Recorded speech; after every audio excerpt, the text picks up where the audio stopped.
ಜಾಗತಿಕ ತುರ್ತು ಪರಿಸ್ಥಿತಿಗೆ ಕಾರಣವಾದ dangerous monkey fox virus Malappuram ಮೂಲದ 38 ವರ್ಷದ ವ್ಯಕ್ತಿಯಲ್ಲಿ ವೈರಸ್ ಪತ್ತೆ. ಇತ್ತೀಚೆಗೆ ಯುಎಇಯಿಂದ ಭಾರತಕ್ಕೆ ಆಗಮಿಸಿದ ಕೇರಳದ ವ್ಯಕ್ತಿ. ಒಂದೇ ದಿನ ಸತಿಪತಿ ಸಾವು, ಸಾವಿನಲ್ಲೂ ಒಂದಾದ ದಂಪತಿ. ಹುಬ್ಬಳ್ಳಿ ಮೂಲದ ಕುಸ್ಗಲ್ ಗ್ರಾಮದಲ್ಲಿ ಘಟನೆ. ಶಂಕರಪ್ಪ ಹೊಂಬಳ 72 ವರ್ಷ, ಅವರ ಪತ್ನಿ 62 ವರ್ಷದ ಅನ್ನಪೂರ್ಣ ಸಾವಿಗೀಡಾದಂತಹ ಜೋಡಿ. ಗಮನ ಸೆಳೆದ ಕೀಟಗಳಿಂದ ತಯಾರಿಸಿದ ಆಹಾರ ಪ್ರದರ್ಶನ. ಧಾರವಾಡದ ಕೃಷಿ ವಿಶ್ವವಿದ್ಯಾಲಯದಲ್ಲಿ ಆಯೋಜಿಸಿದ್ದ ಕೃಷಿ ಪ್ರದರ್ಶನ. ಗಮನ ಸೆಳೆದ ಜಿರಳೆ ಫ್ರೈ, ನೊಣ ಮಸಾಲ, ರೇಷ್ಮೆ ಹುಳುವಿನ ಸೂಪ್.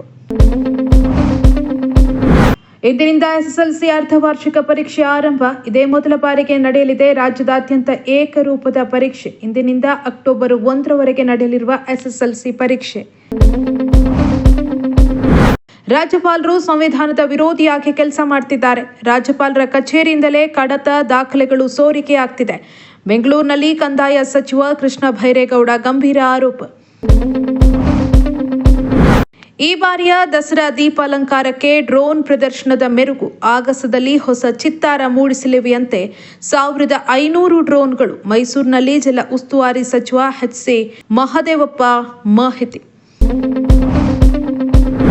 ಕಟ್ಟಿಗೆಯಲ್ಲಿಯೇ ಕಂಬಳಿ ಜೋಲಿ ಮಾಡಿ ಮೃತದೇಹ ಹೊತ್ತೊಯ್ದ ಜನರು. ರಸ್ತೆ ಇಲ್ಲದೆ ನಿತ್ಯ ನರಕ ಅನುಭವಿಸ್ತಾ ಇರೋ ಗುಡ್ಡಳ್ಳಿ ಗ್ರಾಮದ ಗ್ರಾಮಸ್ಥರು. ಕಾರವಾರ ನಗರ ವ್ಯಾಪ್ತಿಯಲ್ಲಿದ್ದರೂ ಮೂಲಭೂತ ಸೌಲಭ್ಯ ವಂಚಿತ ಗುಡ್ಡಳ್ಳಿ ಕುಗ್ರಾಮ. ವಯಾಲಿ ಕಾವಲ್ನಲ್ಲಿ ವಾಸವಿದ್ದ ಒಂಟಿ ಮಹಿಳೆ ಮಹಾಲಕ್ಷ್ಮಿ ಕೊಲೆ ಪ್ರಕರಣ. ಪೋಸ್ಟ್ ಮಾರ್ಟಂ ವರದಿಯಲ್ಲಿ ಹೊರಬಿದ್ದ ಭಯಾನಕ ಸತ್ಯಗಳು. ಚುಚ್ಚಿ ಸಾಹಿಸಿ ರುಂಡ ಮುಂಡ ಬೇರ್ಪಡಿಸಿ 52 ಪೀಸ್ ಮಾಡಿರುವ ಕ್ರೂರಿ. ವೈದ್ಯರಿಂದ ಇಂದು ಮರಣೋತ್ತರ ಪರೀಕ್ಷಾ ವರದಿ ಸಲ್ಲಿಕೆ.